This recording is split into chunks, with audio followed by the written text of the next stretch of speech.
Year 2023 के CBSE class 10 board exam में पूछे गए एक और क्वेश्चन के साथ मैं आपके सामने हूं।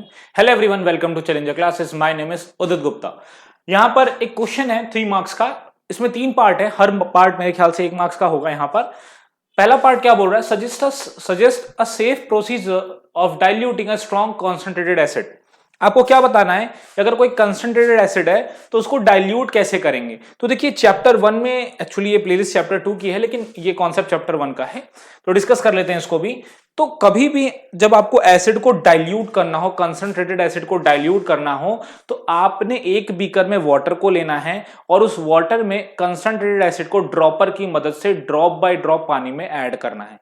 जब आप ऐसा करते हो तो एसिड डाइल्यूट हो जाती है। एसिड के डाइल्यूट होने का मतलब क्या है कि H+ आयन की कंसंट्रेशन कम हो जाए। वो कैसे होगी? अब आपका कंसंट्रेटेड एसिड जो होता है उसमें H+ आयन बहुत ज्यादा अमाउंट में होता है, लेकिन जैसे ही आप उस कंसंट्रेटेड एसिड को पानी में ड्रॉप बाय ड्रॉप करके ऐड करते हो तो वाटर के कंपैरिजन में जो H+ आयन होता है वो कम हो जाता है। वाटर मॉलिक्यूल के कंपैरिजन में H+ आयंस कम होने लगते हैं, जिस वजह से एसिड क्या हो जाता है, डाइल्यूट हो जाता है। तो हमेशा जब भी एसिड को आप डाइल्यूट करोगे तो आपने क्या करना है, आपने वाटर लेना है एक बीकर में, ड्रॉपर की मदद से ड्रॉप बाय ड्रॉप करके एसिड को उस वाटर में ऐड करना है। ऐसा क्यों करना है?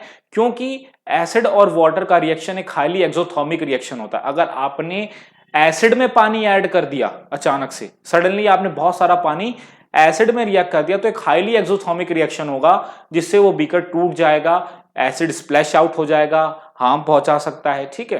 दूसरी चीज, अगर आपने वाटर में एसिड डाला और अचानक से एसिड, सारा का सारा एसिड वाटर में पोर कर दिया या डाल दिया, तो उस कंडीशन में क्या होगा, उस कंडीशन में भी हाईली एक्सोथर्मिक रिएक्शन हो जाएगा और जो पर्सन जो उस चीज को परफॉर्म कर रहा है उसको हार्म हो सकता है। इसीलिए हमेशा इस बात का ध्यान देना है कि हमें ड्रॉपर की मदद से ड्रॉप बाय ड्रॉप करके हमने एसिड को पानी में ऐड करके डाइल्यूट करना है।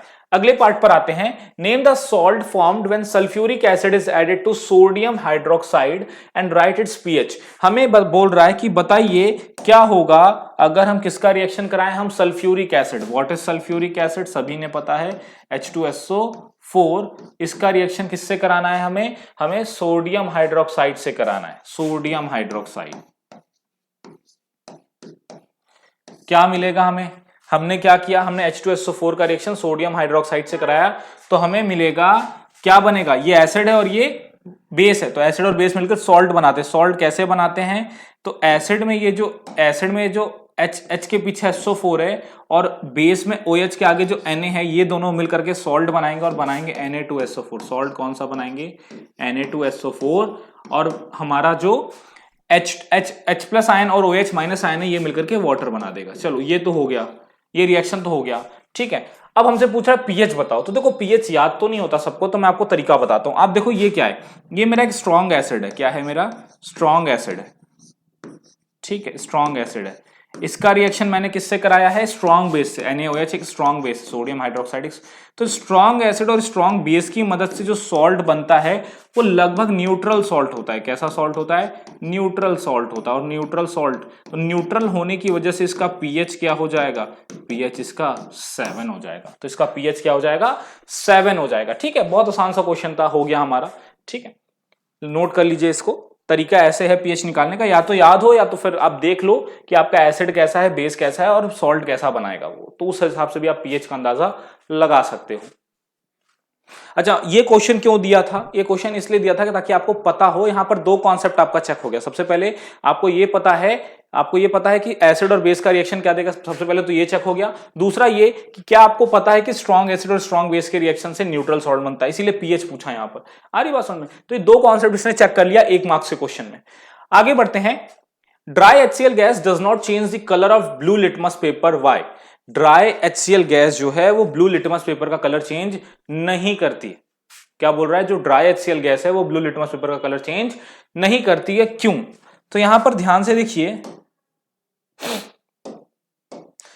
Dry HCl gas blue litmus paper का कलर चेंज क्यों नहीं कर पाती है? तो सबसे पहले हमें इस ऐसे समझना पड़ेगा कि ब्लू लिटमस पेपर का कलर एसिड डालने से चेंज क्यों होता है। तो देखिए, जो ब्लू लिटमस पेपर होता है ना, जो ब्लू लिटमस पेपर होता है, जब आप उस पर एसिड गिराते हो तो एसिड आपका लिक्विड फॉर्म में या सॉल्यूशन फॉर्म में होता है, और उस सॉल्यूशन में एसिड होता है। तो एसिड होने की वजह से उसमें होते हैं H+ आयंस। क्या होते हैं उस सॉल्यूशन में?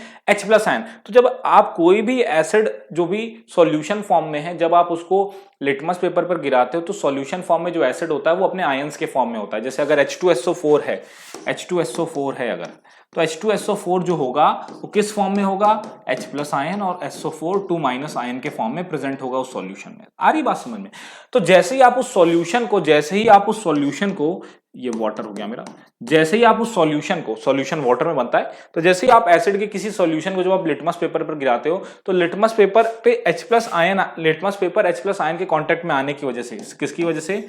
H+ आयन के कांटेक्ट में आने की वजह से अपना कलर चेंज करता है। मेरी बात ध्यान से सुनिएगा, लिटमस पेपर का जो कलर चेंज हो रहा है वो H+ आयन की वजह से हो रहा है, ठीक है। और H+ आयन कब बनेगा? जब आपका जो भी एसिड होगा वो सॉल्यूशन फॉर्म में होगा, क्योंकि सॉल्यूशन फॉर्म में ही एसिड का जो एसिड अपने आयनिक फॉर्म में ब्रेक डाउन हो पाएगा। समझ में आ रही बात? जो आपका एसिड है वो अपने आयनिक फॉर्म में कब ब्रेक डाउन होगा? सॉल्यूशन में होगा, जब सॉल्यूशन के फॉर्म में होगा। लेकिन अगर वही HCl गैस, जो भी ड्राई HCl गैस बोल रहा है, ड्राई HCl गैस में जब आप लिटमस पेपर के कांटेक्ट में लाओगे, तो लिटमस पेपर के कांटेक्ट में आने से H+ आयन तो ब्रेक हुआ नहीं, क्योंकि ये HCl, अभी H+ और Cl एक साथ है, H+ आयन और Cl- आयन अलग अलग नहीं है। तो HCl जाकर के जब लिटमस पेपर के कांटेक्ट में आएगा, तो वहां H+ अपना इफेक्ट नहीं दिखा पाएगा, क्योंकि वहां पर H+ आयन बना ही नहीं। वहां पर तो जो है आपका HCl प्रेजेंट है। समझ में आ रही बात? वहां पर H+ आयन और Cl- आयन अलग अलग नहीं है, वहां पर क्या प्रेजेंट है? HCl प्रेजेंट है। और HCl लिटमस पेपर पे कोई फर्क नहीं डाल पाएगा, क्योंकि लिटमस पेपर पे जो भी इफेक्ट आता है वो H+ आयन की वजह से आता है। और ड्राई HCl गैस में H+ और Cl- अलग अलग फॉर्म में नहीं है, अलग अलग आयंस के फॉर्म में नहीं है, जिस वजह से यहां पर लिटमस पेपर पर कोई भी इफेक्ट आपको दिखाई नहीं देगा।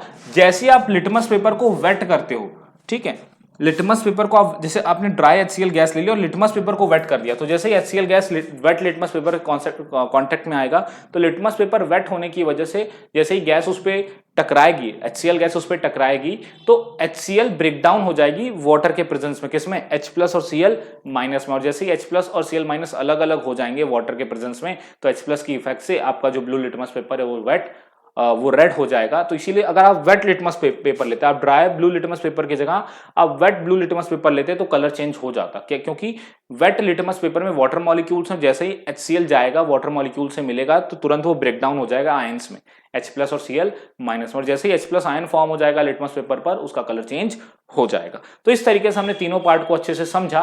देखो, एक्सप्लेनेशन सॉल्यूशन फॉर्म में लिखा जा सकता है, बट मैं जो बोलता हूं अगर आप उसको लिख लो, आप उसको अपने वर्ड्स में लिख लो, तो वो भी एक करेक्ट आंसर है, ठीक है। जो भी मैं बोलता हूं उसको बारीकी से सुनो और अपने वर्ड्स में लिख लो, ठीक है।